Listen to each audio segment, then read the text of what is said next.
პალესტინელები ომისგან განადგურებულ სახლებში ბრუნდებიან. არ ყვევენ, გადარჩა თუ არა რაიმე მათი წარსული ცხოვრებისგან. მათ ახალ რეალობას თვალი უნდა გაუსწორონ. აქ ქალაქები ნანგრევებად არის ქცეული, რაც რო გადის რეალობა და განადგურების მასშტაბები კიდევ უფრო ნათლად ჩანს. გაეროს სატელიტური ცენტრის შეფასებით ქალაქ ღაზის ინფრასტრუქტურის 83% ან მთლიანად განადგურებული, ან მნიშვნელოვნად დაზიანებულია.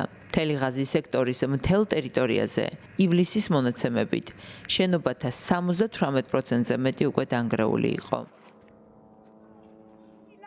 ვიდრე ყველაფერი არ განადგურდა, მანამ არ დაიწყეს შერიგებაზე საუბარი. ადრე უნდა ემოქმედათ. უნდა გადაერჩინათ ჩვენი სიცოცხლე. ეს მაშინ უნდა ექნათ, ვიდრე ამ გრევას და კატასტროფას მივიღებდით.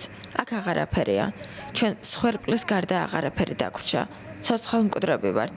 არც საკვები გვაქვს, არც სასმელი წყალი, არც ჟანგბადი.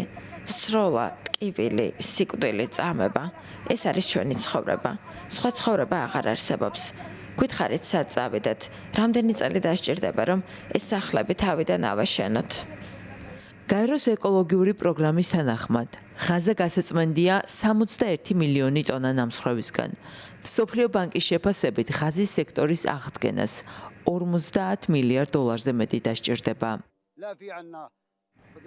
აქ სიცოცხლე აღარ არის, ყველაფერი განადგურებულია, მთელი კვარტალი, მთელი უბანი, მთელი ქალაქი.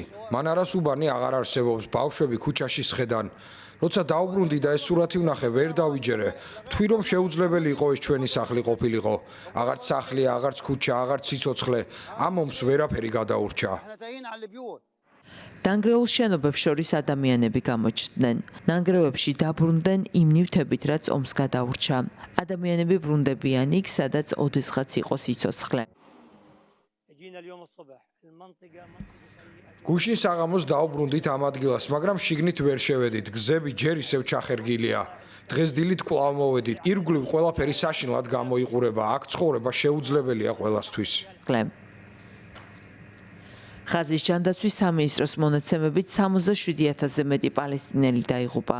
2 წლიანი ომის შედეგად 2 მილიონზე მეტმა ადამიანმა კი ახალი ცხოვრება უნდა დაიწყოს ნანგრევებიდან.